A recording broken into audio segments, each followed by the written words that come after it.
যাদের বাচ্চারা চিকেন পছন্দ করে আর বাবুর্চির রেসিপিতে চিকেন রেজালা করতে চান তারা অবশ্যই আমার ভিডিওটা ট্রাই করবেন আর পুরোটা দেখার চেষ্টা করবেন। আসসালামু আলাইকুম সবাইকে, আশা করি সবাই ভালো আছেন। আমি এখানে রেজালা করার জন্য প্রথমে নিয়ে নিচ্ছি পেঁয়াজ, বেশি করে পেঁয়াজ দিচ্ছি। এই পেঁয়াজটা যখন হালকা পরিমাণ ব্রাউন কালার হয়ে যাবে তখন এটাকে তাড়াতাড়ি করে তুলে নিতে হবে, তা না হলে পুড়ে যাবে। এটা যদি পুড়ে যায় তাহলে রেজালার কালার সুন্দর আসবে না। আর আমি এখানে কোনো কাঁচা পেঁয়াজ ব্যবহার করব না। তো আমি এই তেলের মধ্যে দিয়ে দিচ্ছি প্রথমে মরিচ কুচি। মরিচটা হালকা করে থেতলে নিলে ভালো হয়, তো আমি কেটে নিয়েছিলাম কুচি করে। তারপরে দিয়ে দিচ্ছি লবণ। তারপরে এখানে একটা মশলা মিক্স করে নিচ্ছি। এইখানে আমার ছিল জয়ফল, জয়ত্রী, বাদাম বাটা, তারপরে হচ্ছে পোস্তদানা, হালকা পরিমাণ 4 থেকে 5টা সাদা গোলমরিচ, এগুলো সব কিছু মিলে। ও হ্যাঁ, আর কিছু দিয়েছিলাম টেস্টি সল্ট, হাফ চামচ পরিমাণ দিয়ে দিলে হবে, এতে দিলে আলাদা করে একটা স্বাদ হয়। আর এখানে এগুলো দিয়ে সামান্য পরিমাণে পানি দিয়ে ভালো করে মশলাটাকে আমি কষিয়ে নিচ্ছি। আর দিয়ে দিব 2 থেকে 3টা দারচিনি আর 4-5টা এলাচ আর একটা মাত্র তেজপাতা, বেশি দিলে গন্ধ আসে।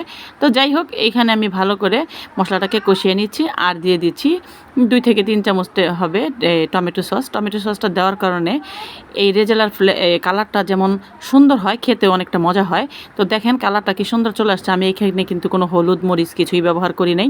আর এখানে দিয়ে দিচ্ছি মশলাটা কষানোর পরে চিকেন। আমি এখানে ব্রয়লার চিকেন নিয়ে নিয়েছিলাম, 1 কেজি পরিমাণ হবে। তো এই চিকেনটা দিয়ে ভালো করে নেড়ে চেড়ে কিছুক্ষণ কষিয়ে নিব। যখন এই ঢাকা যাবে না, ঢাকলে তো নিচ দিয়ে লেগে যাবে, যখন কিছুটা পরিমাণ পানি চলে আসছে তখন আমি এখানে দিয়ে দিচ্ছি আমি যে আগে থেকে ভেজে রেখেছিলাম পেঁয়াজ বেরেস্তা, ওগুলোকে ভালো করে গুঁড়ো করে নিয়েছি। তো এইটা দিয়ে কিছুক্ষণ নেড়ে চেড়ে আবার এটাকে আমি কষিয়ে নিব। তো কিছুক্ষণ কষায় নেওয়ার পর আর এটাকে ভালোভাবে নেড়ে দিতে হবে বারবার, তা না হলে নিচ দিয়ে লেগে যাবে। আমি কিন্তু এখানে কোনো কাঁচা পেঁয়াজ ব্যবহার করি নাই। তো এখানে দিয়ে দিচ্ছি গুঁড়ো দুধ 2 টেবিল চামচ হবে, দিয়ে তারপরে চিকেনটা সেদ্ধ হওয়ার জন্য সামান্য পরিমাণ কিছু একটু পানি এখানে দিয়ে দিব।